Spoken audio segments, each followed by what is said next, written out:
So IGN released a video titled Why Larian Said Goodbye to Baldur's Gate 3. Larian is the studio behind the game and they said their goodbyes to the IP. For those of you who don't know, Baldur's Gate is the IP of Wizards of the Coast and not Larian. So there will be no Baldur's Gate 4 or DLC for Baldur's Gate 3, at least not from them. In this video, IGN discusses why Larian decided to take that step, so let's take a look at it.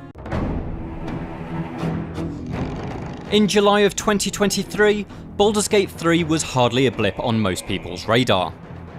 When it was released 1 month later, it became many people's Game of the Year, if not the generation. And the Game of the Year is Baldur's Gate 3.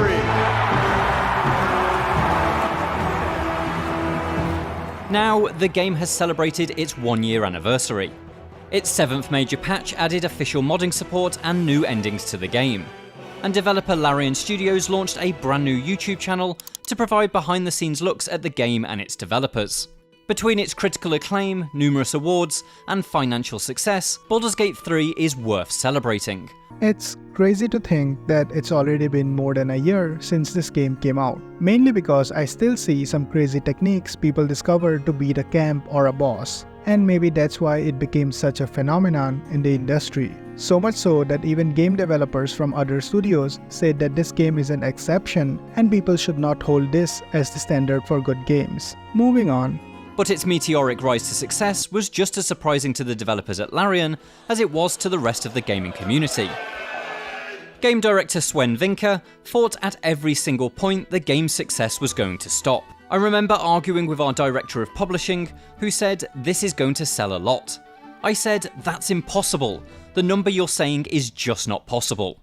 Despite months of patches and media attention on Baldur's Gate 3, Larian is already hard at work on its next project. And while we don't know exactly what that is, we know it isn't Baldur's Gate 4.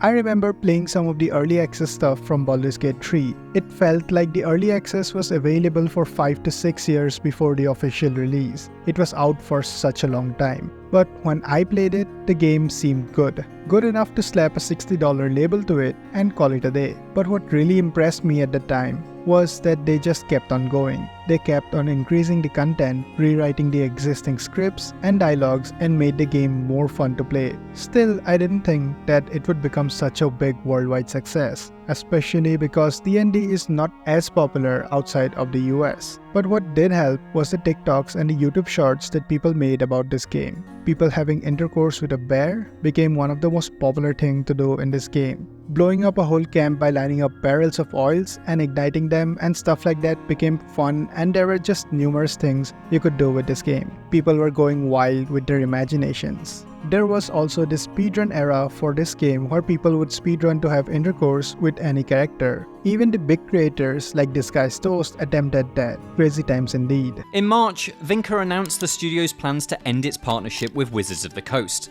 meaning Larian won't be making DLC or a sequel to their critical success. Several months after this announcement, Vinke says the folks at Larian have no regrets about the decision.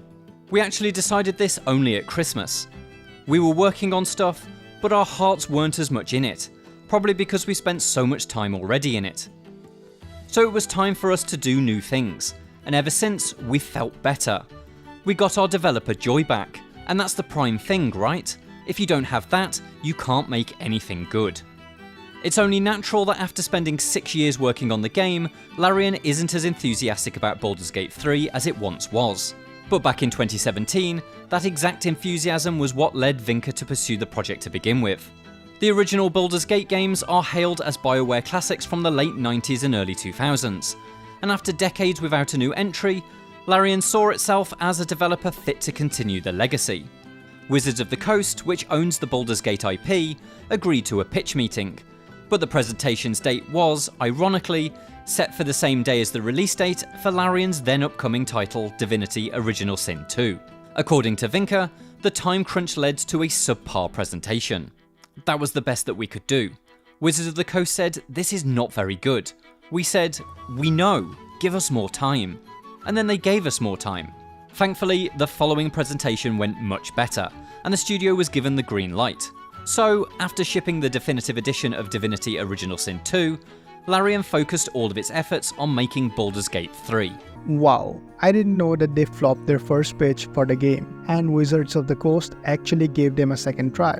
Why? Because Wizards of the Coast are not really known to be a very good company, but I won't get into that right now. But it's good that they did. Also, it is reasonable that after giving their all on this game, they would want something new. People said that, oh, you could have made an expansion or a DLC and then you could have been set to make any new game. But the IP not being their own made it difficult for them because a large cut would have gone to Wizards of the Coast, and making something that the devs didn't enjoy would have just made the game feel like a Call of Duty game. Same thing copied and pasted without much care. The game entered early access in 2020. Just like with Divinity Original Sin 2, the early access model allowed Larian to refine the gameplay experience with player feedback. But Vinka is unsure whether Larian will follow the same procedure for future games. I think it has a tremendous amount of benefits, but every game has its own structure, its own language, so I think you need to judge that game by game. In this case, players had plenty of feedback for Baldur's Gate 3, and Larian had to course correct on quite a few things. In addition to a generally buggy launch, a complaint that would be levied against the game even months after its 1.0 release, fundamental pieces of the story and mechanics were completely reworked. There were complaints about the past tense framing of the game's opening sequence, struggles with implementing the Dungeons & Dragons rule set, and general comments that it was too similar to their previous game. But the early access model ended up working quite well, helping Larian to figure out how people wanted to play Baldur's Gate 3. For the following 3 years, Larian would constantly update and expand the content in their early access release, in addition to developing the latter 2 acts of the game. These updates often included adjustments to dialogue and story, which meant actors and voiceover artists frequently returned to the recording studio. Grief tore through their home like a thief. Do you understand? First off, the voice actor was so good in the game. And second, wow, this game was actually in early access for 3 whole years. I didn't know it was that long. I jokingly said that it was in it for 5 to 6 years, but it actually was. They did it well, listening to most of the feedbacks that the players gave them. It made the game that much better. Vinka and the rest of the writing team changed the script continuously, fine-tuning the plot, making everything flow more naturally, and adding more instances where the game could react to player behaviour. Of course, no one is more impacted by script rewrites than the actors themselves. Devora Wild, the actress who portrays Lae'zel, remembers being glad for the extra work. I felt very lucky in the beginning to, as an actor, have a job for such a long period of time. I was like, oh my god, I'm gonna have a job for 2 years. Due to delays in development, those 2 years would stretch to 4. Meaning Wild spent a considerable amount of time in Lae'zel's virtual shoes, and a considerable amount of time with a recurring gig. You've a sharp tongue, elf. Would that your mind proved its equal. Baldur's Gate 3 finally launched on August the 3rd, 2023, but Wild didn't feel the full impact the game would have for a few weeks. Shit, never mind. Need to learn the hard way. Yeah, he does need to learn the hard way. Get him! There we go. Between her TikTok posts and a video of the cast reading thirsty tweets, Why would you want to get f***ed by a bear? there was a considerable amount of online traction. But she didn't comprehend the physical size of the fanbase until MCM London Comic Con. Jennifer English, who plays Shadowheart in the game, felt the same way. I'd gone to London Comic Con when the game was in early access, and I remember being really quite honoured that I had 10 people in my queue. I think I'd made my rent that weekend, and I was like, wow, that's amazing. When she came back the following year, her lines had grown to 6-hour wait times, and the cast needed security detail to handle the number of people stopping them on the show floor. That's great. Also, I really love when the cast actually plays the game. I see many of the Valorant voice actors play and stream their games and shock their teammates with their voice lines. I don't know, it just increases the credibility for the game for me, as the actors actually love playing the game and not just pretend to like it. Maybe it's just me. Part of this boom in popularity has to do with the actors and their willingness to promote themselves and the game on social media. Popular games are released all the time, but it's not common for the actors behind video game characters to be thrust into the spotlight. Someone asked if you mocapped the jump, the twirl onto the ground. I wish. I did not mocap the jump, no. While it wasn't Larian's suggestion that the cast begin engaging with memes on social media, Wild shares that Larian's encouragement of the situation has a lot to do with their ultimate success. OnlyFans. Coming soon. Don't forget to like and subscribe. Whatever that means. Larian was just gracious enough and fun-loving enough to be like, you know what, we're just going to let them run with it. Many other companies don't allow actors to do that actually, and I think that Larian really embraces the spirit of let the actors just kind of get on with it. See, that's what I was talking about. Companies fear what if they don't like the game and or say something bad about it. If their own cast says something bad, it might ruin the game and the company. Good to see that Larian were confident about their game, and they should be. 3 years in early access should have refined the game enough to make it good for most of the players. In addition to the influx of followers, English says that the online community's response to Shadowheart has made her more fond of the role. Despite initially not liking the character, she says, "The stuff that players like in Shadowheart is kind of the stuff I like about myself," and that fans have latched on to parts of the character that she hadn't even consciously portrayed. I wanted to thank you again for freeing me. Meanwhile, Wild was surprised Lizelle was so polarising at first, with many fans being turned away by her standoffish attitude. The tadpole hasn't yet scrambled all your senses. Auspicious. Though that attitude eventually softened. She says, "I was getting a lot of delayed responses. Even now, where people are like, oh, you know what, on my third playthrough, I gave her a chance and now I love her."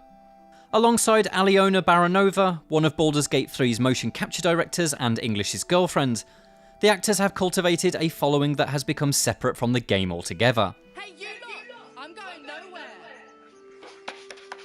This includes a line of merch, with t-shirts referencing Wild's love of ranch dressing, and inside jokes suggesting the three of them are God's favourite throuple. The latter shirt references a meme of Shadowheart calling herself God's favourite princess, which English recreated per her girlfriend's suggestion. In fact, English credits her chronically online girlfriend Baranova for her social media successes, as English says it has never been something she has partaken in. Between her personal life, her professional life, and her self-image, Baldur's Gate 3 has had a profound impact on English. It does not feel like a year, and yet life has completely changed. I felt the same way about Lizelle. Actually, no. I actually played through her entire questline in my first playthrough and made her the enemy of her own people. But she grew on me as I played more and more. English isn't alone in that feeling. Baldur's Gate 3 has had a tremendous effect on everyone at Larian.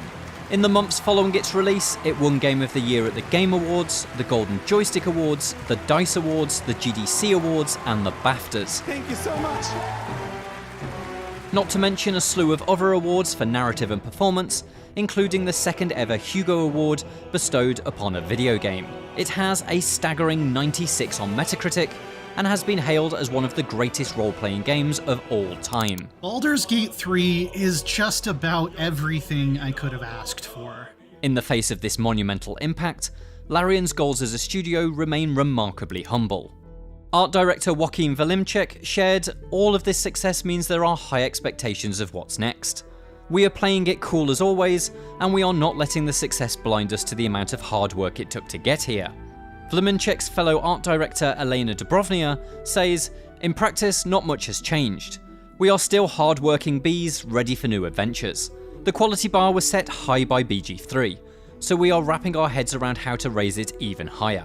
The idea of raising a bar past Baldur's Gate 3 sounds absurd, but game director Vinka has nitpicks with the game even now. He wishes the encounter at the entrance to the Grove in Act 1 wasn't so much of a bottleneck, for example, claiming that they could have continued for years tweaking it. While their future game is sure to present plenty of unseen challenges, the nitpicks and unforeseen hurdles in the past projects will allow Larian to evolve for future ones. BG3 was a game that was at a scale that was new to us, so we learned a lot about dealing with scale. We learned a lot from what we didn't have, and we're trying to have that now so that we do not make the same mistakes. We're in the luxurious position now that we can pick our own destiny and our own path, which is really cool. So I hope that we can sustain that. I have two main goals for the studio, being able to make things that we like to make, and making sure that it's sustainable so we can continue doing so. This philosophy is directly opposed to much of what we see in the current gaming landscape. Between acquisitions, layoffs, crunching, and executives chasing infinite, exponential growth, it's a breath of fresh air to hear about a developer settling for a stable working environment. Provoke the blade. Then suffer its sting. Will has to be the most forgettable character from the game, right? I mean, I've never used him as a companion in any of my playthroughs. Baldur's Gate 3 is one of the best games of all time, in large part because of the personal, handcrafted nature evident in its design. 1 year after the game's launch, it's nice to see that the people responsible for that product are excited about what's to come and satisfied with the work that they've done. For more on Baldur's Gate 3, why not check out Devora Wild and Jennifer English, aka Lae'zel and Shadowheart, responding to all those horny comments. True, if the people behind the game are excited about the game, then most likely than not, the game comes out to be good. Like No Man's Sky, that game was a horror when it came out. The CEO or the game director promised something that they could not make in the time of release. But they never gave up on the game and made it something that people have fun playing even to this day. And I believe that the game still gets some updates. Even people at From Software, they make games that they want to play themselves and in the process makes games like Elden Ring, Sekiro, Dark Souls, Bloodborne and more. I'm excited to see what new project Larian is working on. This was a good video. The stuff about their first failed pitch attempt at making the game and about actors having fun and securing a living with the extended amount of work, it was good to hear. If you enjoyed, hit the like and subscribe button, it helps me out a lot. See you in the next one.